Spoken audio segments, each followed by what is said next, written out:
श्रीमन्महागणाधिपतये नमः। श्री सरस्वत्यै नमः। श्रीगुरुभ्यो नमः।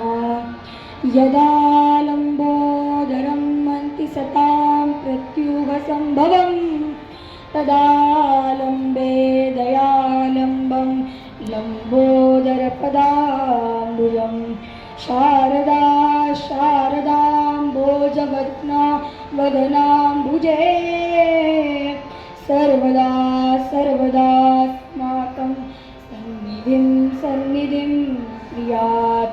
नमस्तस्मै भगवते नारदाय महात्मने कामक्रोधविधीनाय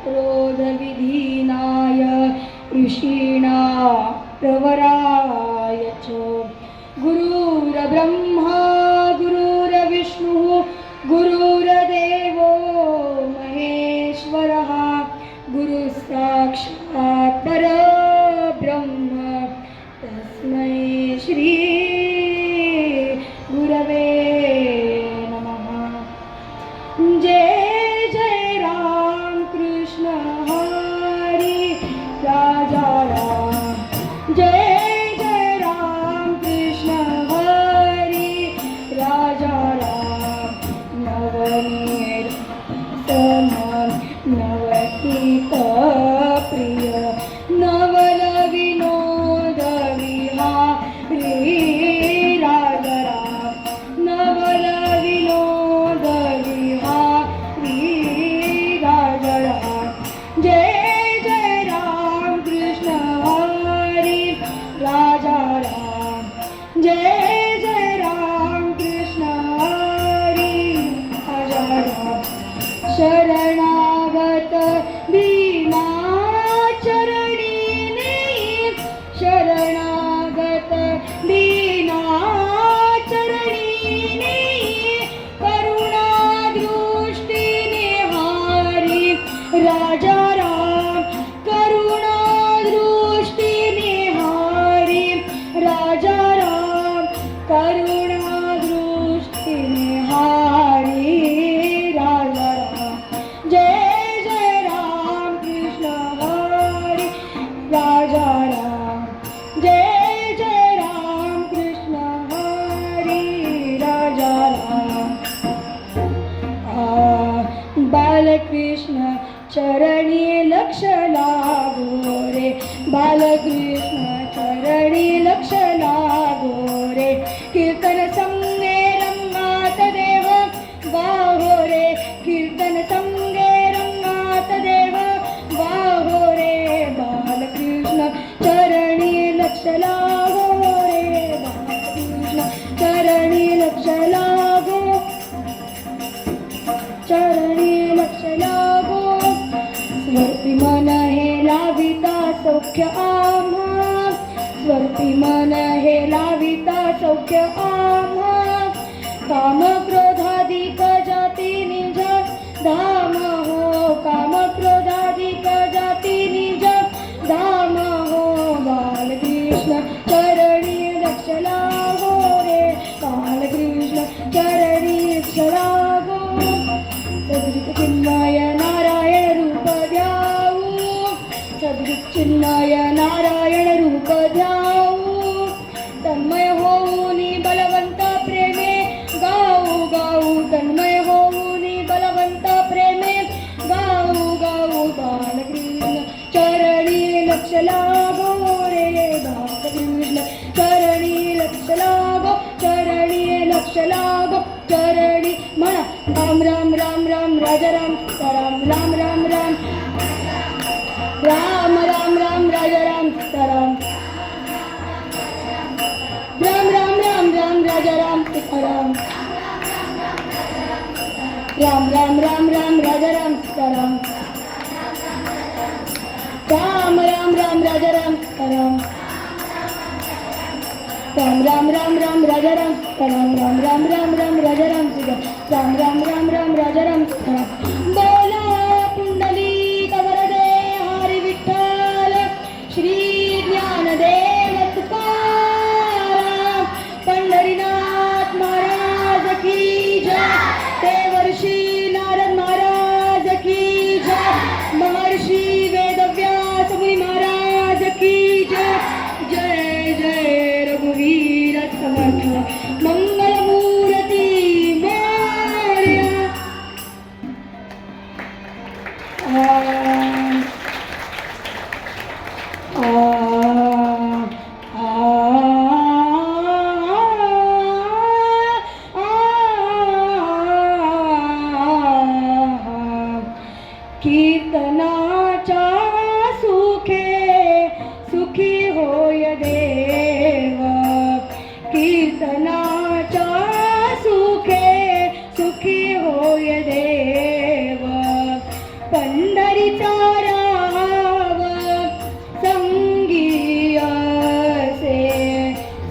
संगी कीर्तनाच्या सुखे सुखी होय देव पंढरीचा राव संगी असे संगी असे कीर्तनाच्या सुखे भक्त झाय सदा हरी कीर्ती गात भक्त झाय सदा हरी कीर्ती गात त्या सवे अनंत हिंडत से हिंडत से कीर्तनाच्या सुखे सुखी होय देव पंढरीचा राव संगी असे संगी असे त्रैलोक्य भ्रमण करीत नारद त्रैलोक्य भ्रमण करीत नारद त्या सवे गोविंद फिरत असे फिरत कीर्तनाच्या सुखे सुखी होय देव पंढरीचा राव संगी असे संगी असे कीर्तनाच्या सुखे नारद मंजूळ सुस्वरे गीत गाय नारद मंजूळ सुस्वरे गीत गाय मार्गी चालत आहे संगे तुका म्हणे त्याला तुका साने गाप मपनी सा पनी सारे निसा तुका म्हणे त्याला तुका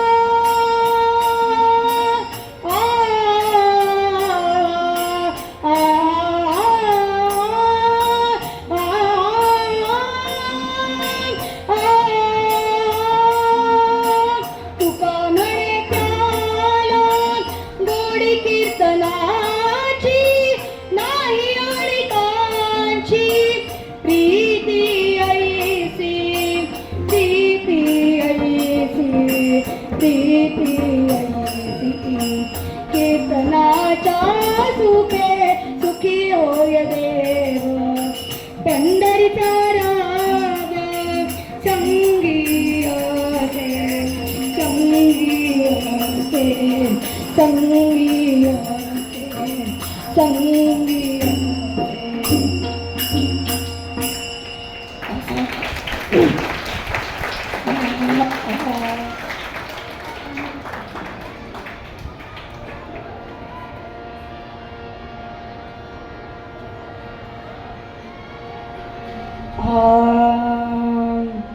कृते अध्यायतो विष्णुं त्रेतायां यजतो खैः द्वापरे परिचर्यायां कलौ प्रधरि कीर्तनात् भगवान गोपाल कृष्ण महाराज की जय.